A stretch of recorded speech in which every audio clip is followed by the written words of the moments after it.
আসসালামু আলাইকুম দর্শক মন্ডলী, সবাইকে আমন্ত্রণ। আজকে আবার একটা প্রেডিকশন নিয়ে আপনাদের মাঝে হাজির হয়েছি। তবে হলো বাংলাদেশ এবং পাকিস্তানের মধ্যকার 3টি টি-টোয়েন্টি ম্যাচের সিরিজের প্রথম টি-টোয়েন্টি ম্যাচটি আজকে বাংলাদেশ সময় সন্ধ্যা 6টায় অনুষ্ঠিত হবে মিরপুর শেরেবাংলা আন্তর্জাতিক ক্রিকেট স্টেডিয়ামে।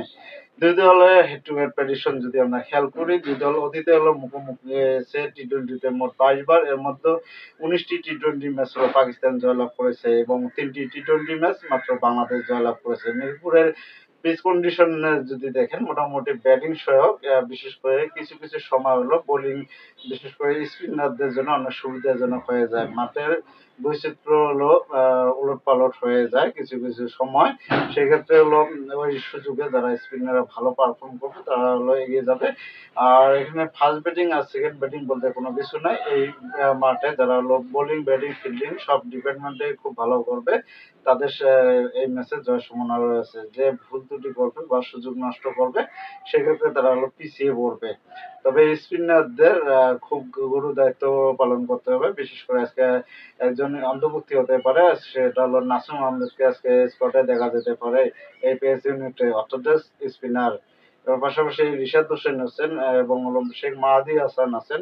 পাশাপাশি শামীম আহমেদ পাটোয়ারি, তিনি হলো স্পিনার বল করে থাকেন। সেক্ষেত্রে আজকে হলো দুইজনের পরিবর্তে তিনজনও আমরা পেসার দেখতে পারি। যদিও হলো দুইজন নিলে অনেকটা ক্যাপ্টেনের জন্য রিস্ক হয়ে যায়। তবে প্রত্যাশা থেকে ব্যাটসম্যানরা যেন ভালো পারফর্ম করে, বিশেষ করে লিটন দাস, তানজিদ হাসান তামিম যারা যেভাবে পারফর্ম করে চলেছে, পাশাপাশি শামীম হোসেন পাটোয়ারি, তারা যদি ঠিকঠাক ভাবে শ্রীলঙ্কা যে লাস্ট দুটি ম্যাচ খেলেছে এভাবে যদি পারফর্ম করে, অবশ্যই বাংলাদেশকে পাকিস্তানকে জয়লাভ করবে প্রথম টি-টোয়েন্টিতে।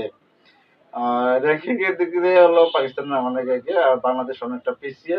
আর এই সিরিজটি জয় লাভ করতে পারে বাংলাদেশ, র্যাঙ্কিং এ যেমন উন্নতি হবে, সামনে এশিয়া কাপ এবং টি-টোয়েন্টি বিশ্বকাপের জন্য নিজেদেরকে হলো খুব ভালোভাবে ঝালাই করে নিতে হবে। দিন শেষে শুভকামনা জানাচ্ছি বাংলাদেশ টিমকে। তবে এই ম্যাচে আপনারা কাকে এগিয়ে রাখবেন সেটা অবশ্যই কমেন্ট করে জানাবেন। তবে আমার প্রেডিকশনে আমি অবশ্য পাকিস্তান দলকে এগিয়ে রাখছি 60% এবং পাশাপাশি বাংলাদেশ টিমকে আজকে 40% জয়ের সম্ভাবনা দেখছি। আপনারা কাকে কত পার্সেন্ট জয়ের সম্ভাবনা দেখছেন অবশ্যই কমেন্ট করে জানাবেন। ধন্যবাদ সবাইকে, ভালো থাকবেন, সুস্থ থাকবেন। আর এই বাংলাদেশ এবং পাকিস্তানের মধ্যকার একটি শ্বাসরুদ্ধকর ম্যাচ হবে, প্রত্যাশা সেটাই।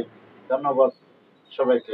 বাংলাদেশ ক্রিকেট টিমের হলো পাকিস্তানের সাথে ভালো করার সুযোগ রয়েছে, যেহেতু হলো তারা হলো প্রায় 4 জন হলো নতুন খেলোয়াড় নিয়ে এসেছে। সে জায়গায় হলো তাদের অভিজ্ঞতার কম ঘাটতি রয়েছে। অন্যদিকে হলো শ্রীলঙ্কা যেভাবে দারুণ পারফরমেন্স করে এসেছে, সেই ধারাবাহিকতা যদি ধরে রাখতে পারে, অবশ্যই বাংলাদেশের জয় নিশ্চিত হওয়ার সম্ভাবনা রয়েছে। কিন্তু শ্রীলঙ্কা ম্যাচে কিছু কিছু ভুল ছিল, সেগুলো হলো বিশেষ করে হলো ক্যাচ মিসটা অনেক বেশি করেছে বাংলাদেশ দল।